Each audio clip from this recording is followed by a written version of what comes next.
We're back on Born Before 64, the Timeless Performer.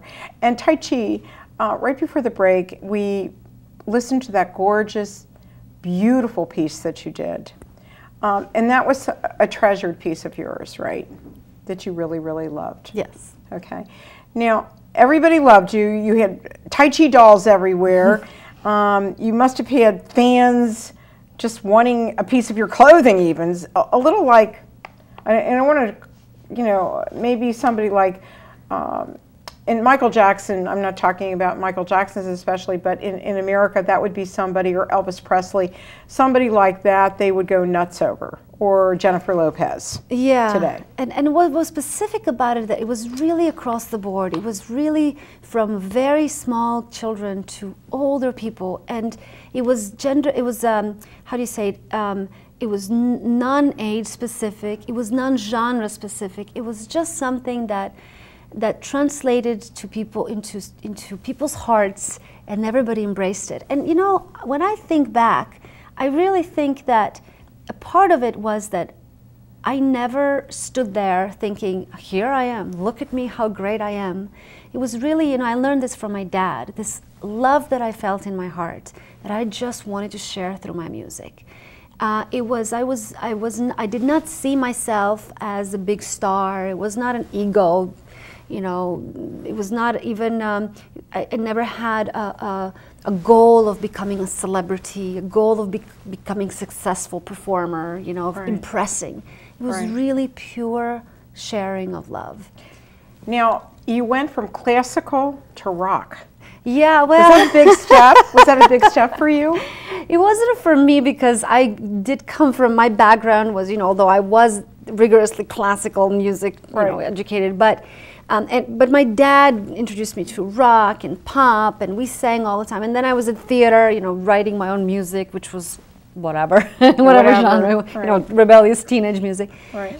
It did shock my my teachers at the conservatory, and they kind of, you know, went, whoa, whoa, whoa, what's, you shouldn't really be doing this, you know. Right. But no, look, for me, music is music. Right. You know. Now, the most wonderful part of it, I think, and I think this is the most important part of it, the one thing that you missed was not being able to practice religion. And when did you discover what you were missing? Well, you know, I was pretty happy within the system. I was, you know, I was an excellent student, so I was fine with the answers that this is all we have.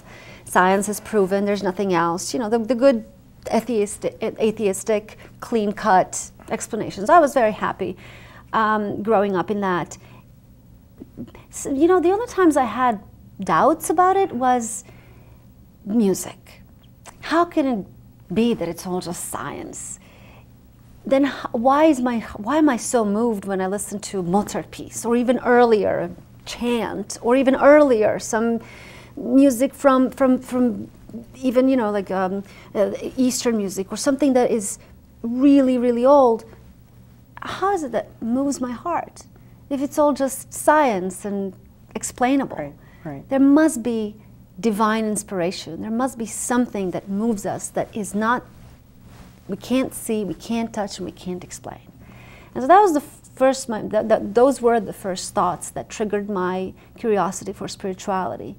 You know, of course, in communism we were taught all the, you know, the propaganda against the church, against the institutional religions, you know, and Christianity, even though Croatia was very Catholic, and then our neighbors, Serbian, were Orthodox, and we had Muslim there, and we had some Jewish people. There were all of them, but it was all undercovered, never out in the open. Mm-hmm. Of course, you know, historically we learned about the churches. We went to study architecture and sculptures and art of the churches, but we never went into the spirituality of it.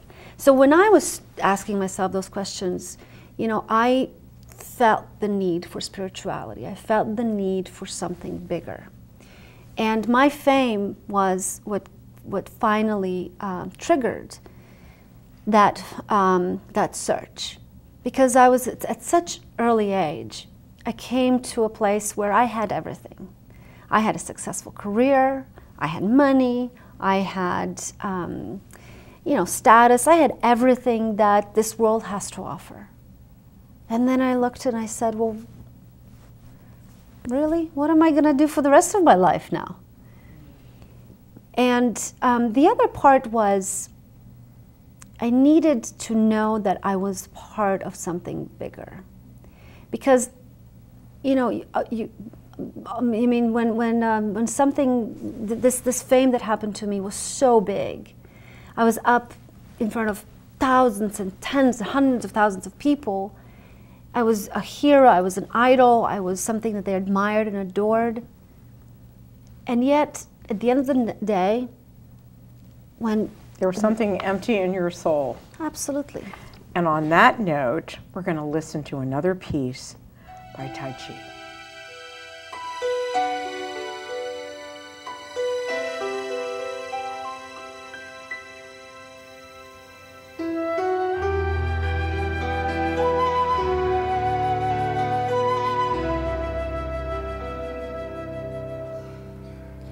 Down the Via Dolorosa in Jerusalem that day, the soldiers tried to clear the narrow streets, but the crowd pressed in to see the man condemned to die on Calvary.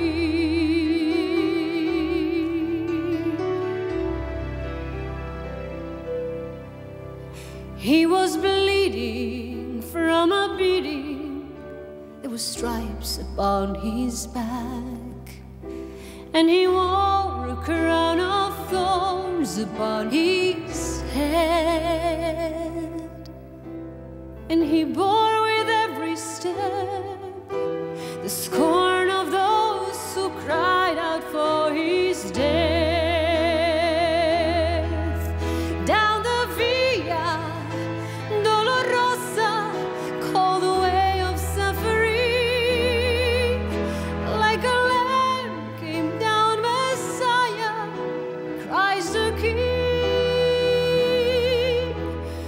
Chose to walk that road out of his love for you and me. Down the Via Dolorosa, all the way to Calvary.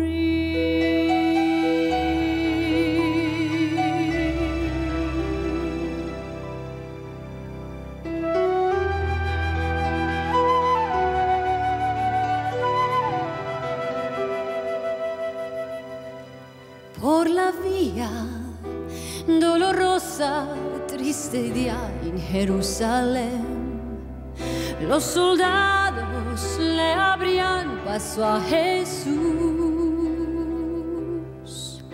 mas la gente se acercaba para ver a quien llevaba aquella cruz. Por la vía dolorosa, que es la vía del dolor, como oveja vino Cristo, Rey Señor,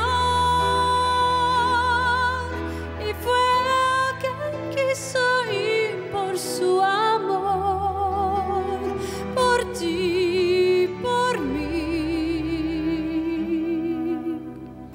Por la vía dolorosa al Calvario y a morir. The blood that would cleanse the souls of all men made its way through the heart of Jerusalem. Down the Via Dolorosa, all the way of suffering,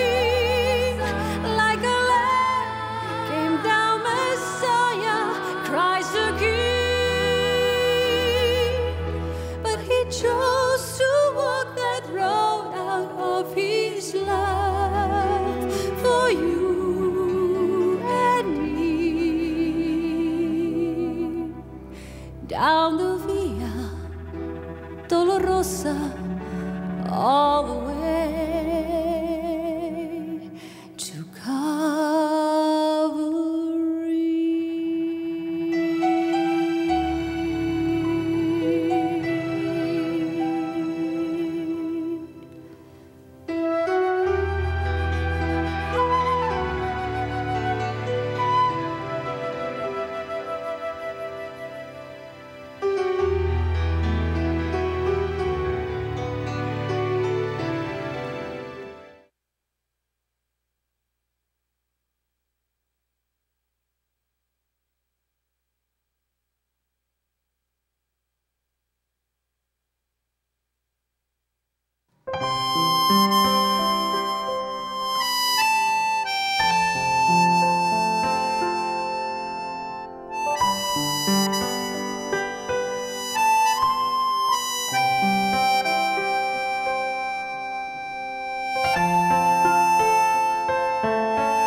Dell'aurora tu sorgi più bella, coi tuoi raggi a far lieta la terra, e fra gli astri che il cielo rinsera non v'è stella più bella di te.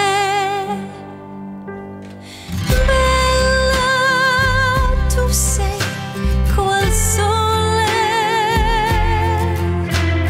bianca più della luna, e le stelle più belle non son belle al par di te. Gli occhi tuoi son più belli del mare, la tua fronte ha il colore del giglio, le tue gote baciate dal figlio son due rose e le labbra son fior. Bella tu sei qual sole, bianca più della luna,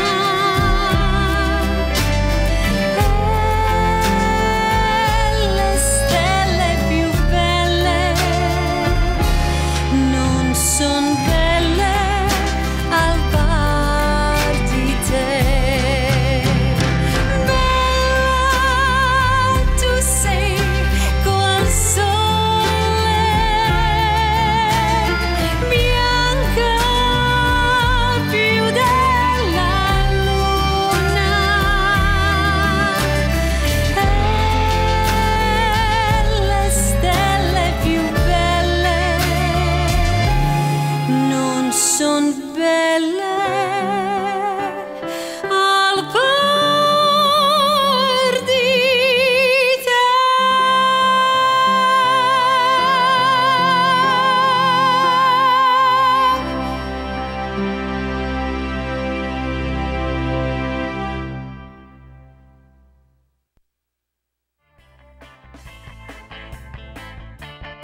For more information on our show, check out our website at www.bornbefore64.com.